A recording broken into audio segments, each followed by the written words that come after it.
The Church of South India diocese of Medak Holy Trinity Church Bolarampet state సమర్పిస్తున్న daily Bible డివోషన్స్కి స్వాగతం.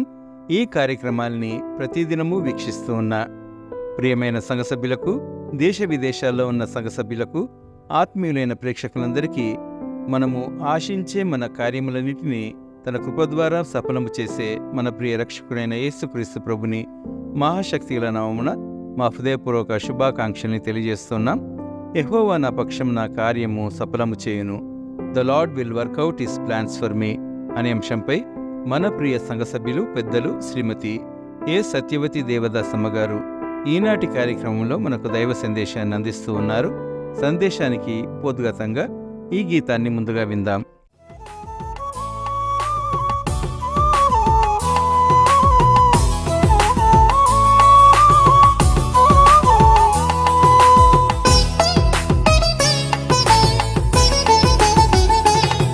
నా కృషి చేత కాదయ్యా, ఏదైనా నీ కృప మాత్రమేనయ్యా. నా కృషి చేత కాదయ్యా, ఏదైనా నీ కృప మాత్రమేనయ్యా. కార్యము సఫలము చేసే నీకు మహిమ ఘనత యుగములకు. నా కృషి చేత కాదయ్యా, ఏదైనా నీ కృప మాత్రమేనయ్యా.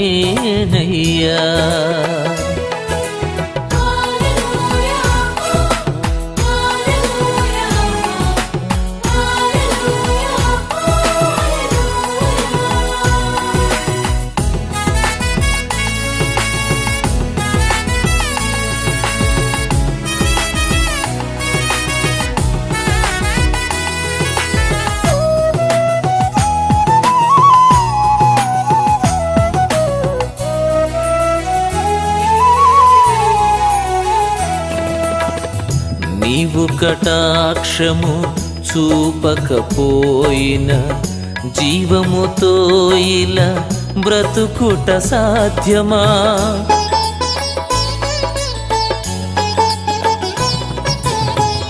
నీవు కటాక్షము చూపకపోయిన జీవముతో ఇలా బ్రతుకుట సాధ్యమా? నీవే నన్ను నడిపించుచుండా,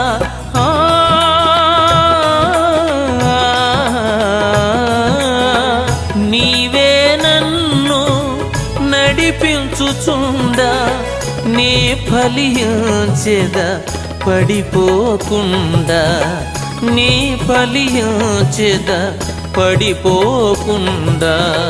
కార్యము సఫలము చేసే నీకు మహిమ ఘనత యుగములకు.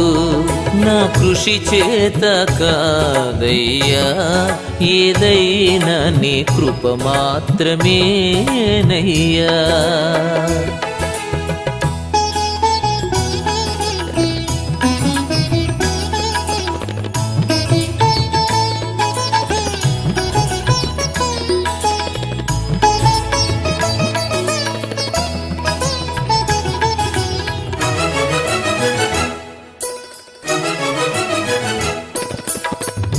నీవు తలాంతులు ఇయ్యకపోయిన గౌరవ ఘనతలు పొందుట సాధ్యమా?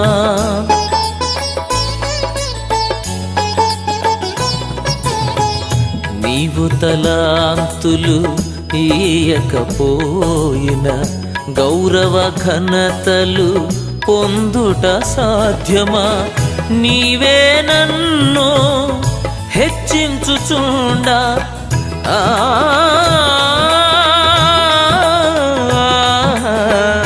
నీవే నన్ను హెచ్చించుచుండా, లోబడి ఉండెద త్వరపడకుండా, లోబడి ఉండెద త్వరపడకుండా.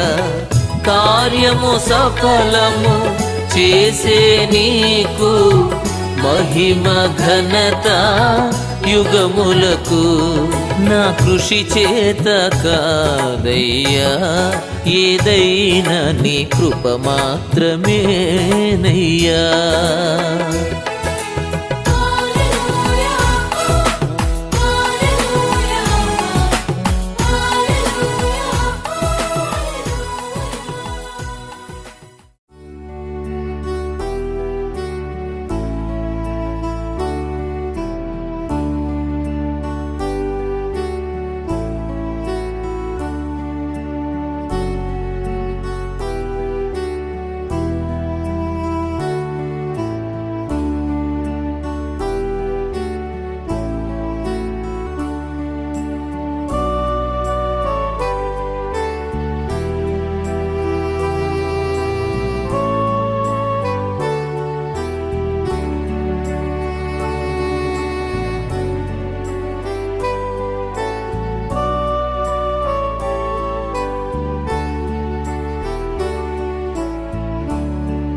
దేవా నీకు వందనాలు, కృతజ్ఞతాస్తుతులు, స్తోత్రములు. దయగల మా తండ్రి, ఉదయకాల సమయమందు ప్రభా నీ వాక్యాన్ని చదివి ధ్యానించినటువంటి తండ్రి, మా అందరి హృదయ నేత్రములు తెరిపించమని నీ బంగారు పాదముల బట్టి అడిగి వేడుకుంటున్నాను స్వామి.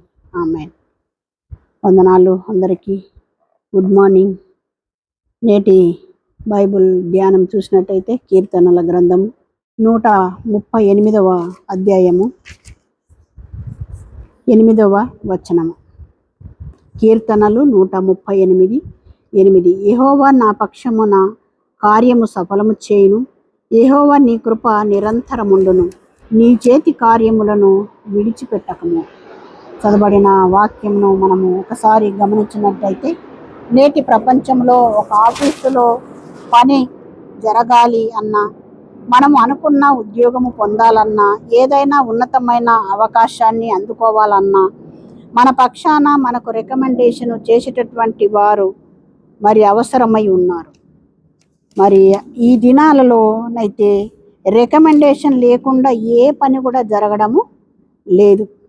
మనము అర్హులమైనను, మనము అవకాశము పొందడాన్ని అన్ని అర్హతలు కలిగిన వారమైనను, అంటే మనలో ఎంత జ్ఞానం ఉన్నా, మనలో ఎన్ని తలాంతులు ఉన్నా, మన తరఫున ఒక మనిషి రికమెండేషన్ అంటూ చేయాలి.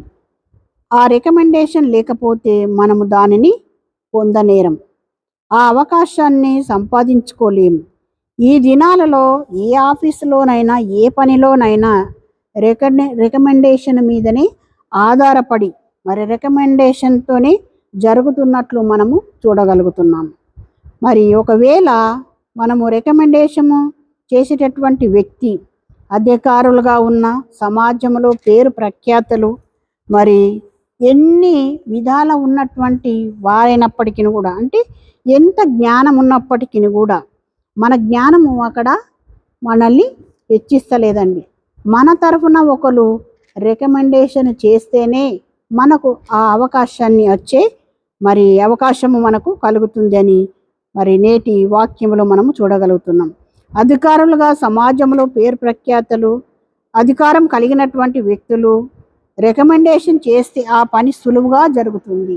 మన తరఫున ఒకరు రికమెండేషన్ చేస్తే ఆ పని ఈజీగా, సులువుగా జరుగుతుందని మరి నేటి వాక్యంలో మనము తెలుసుకుంటున్నాం. స్నేహితులారా, పేదల పక్షాన, మరి దీనుల పక్షాన, బలహీనతలు పొందినటువంటి వారి పక్షాన, దిక్కులేని వారి పక్షాన, అణగారినటువంటి వారి పక్షాన మరి ఎవరుంటారు? ఎగ్జాంపుల్ చూసినట్టయితే, ఎవరు ఎలాంటి సహాయ సహకారాలు లేనటువంటి వారి పక్షాన ఎవరు ఉంటారు? వారి పక్షాన కేవలం దేవుడు మాత్రమే ఉన్నట్టు మనం ఇక్కడ చూడగలుగుతున్నాం. మరి దేవుడు వారి పక్షాన ఉండి వారికి ఉన్నటువంటి టాలెంట్స్, వారికి ఉన్నటువంటి తలాంతుల ద్వారా దేవుడు వారిని హెచ్చిస్తూ ఉంటాడు. అవునండి, దేవుని వాక్యము మనం ఎన్నో వింటూ ఉంటాం. అందరికీ ఒకలాంటి తలాంతు దేవుడు ఇయ్యడు. ఒక్కొక్కరికి ప్రార్థన అనేటటువంటి తలాంతు ఇస్తాడు. కొంతమంది ప్రార్థన చేస్తుంటే చక్కగా ఉంటుంది, ఇంకా ఇంకా ప్రార్థనలో ఏకీభవించాలన్నటువంటి ఆశ మనలో కలుగుతున్నది. కొంతమందికి చక్కటి పాటలు పాడేటటువంటి తలాంతు దేవుడు ఇస్తాడు.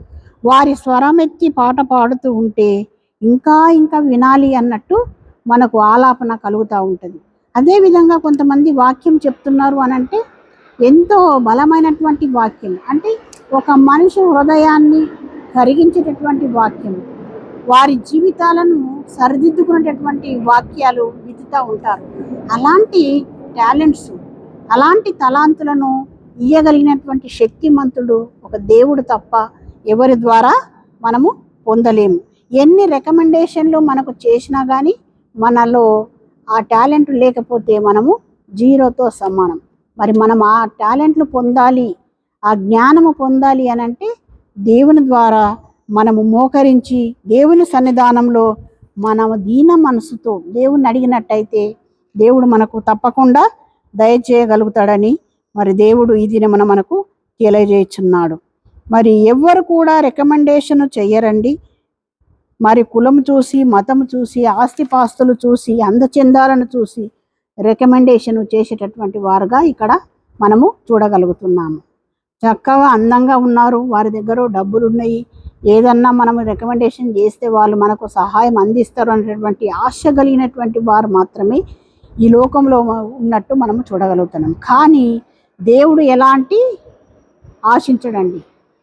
మన తరఫున రికమెండేషన్ చేయడానికి దేవుడు అన్ని సమయంలో కూడా సిద్ధంగా ఉంటాడు. మనకి ఎలాంటి ఆపద వచ్చినా వాటి నుంచి తప్పించడానికి సిద్ధంగా ఉన్నాడు. కానీ మరి తిరిగి ఏమి ఆశించేటటువంటి దేవుడు కాడు.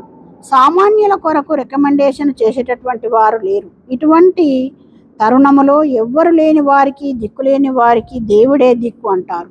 అంటే ఎవ్వరు లేనటువంటి వారికి సామెత ఉన్నదండి, దిక్కులేని వారికి దేవుడే దిక్కు. అంటే వారికి ఉన్నటువంటి మరి సమస్యల నుండి, బలహీనతల నుండి, పేదరికము నుండి వారి నుంచి మరి లేవనెత్తేటటువంటి ఒక దేవుడు తప్ప మనుషులు కారు అని మనకి ఇక్కడ దేవుని వాక్యం సెలవిస్తున్నది.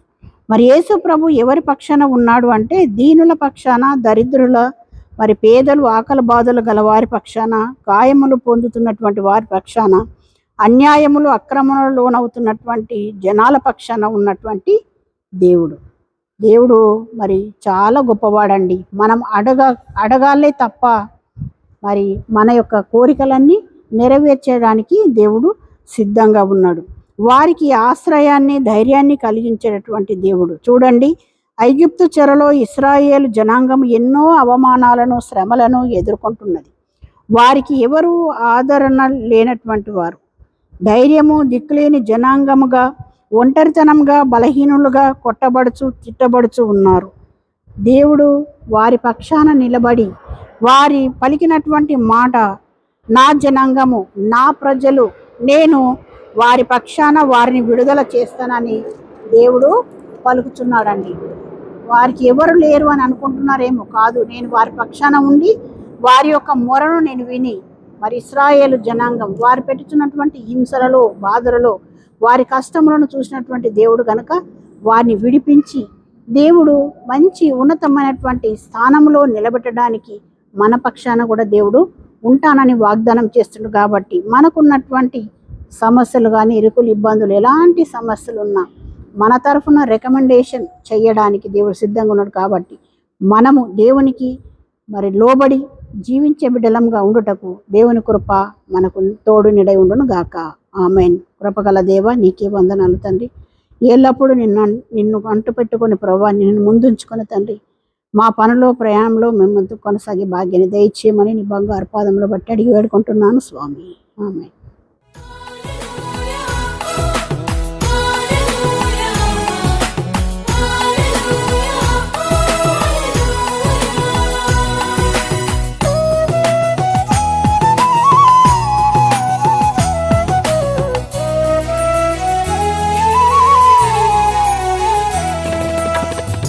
నీవు సహాయము చేయకపోయిన సుఖ సంతోషము కలుగుట సాధ్యమా?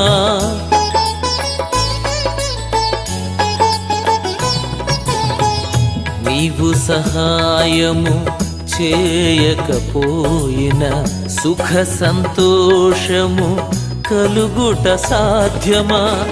నీవే నాకై చింతించుచుండ ఆ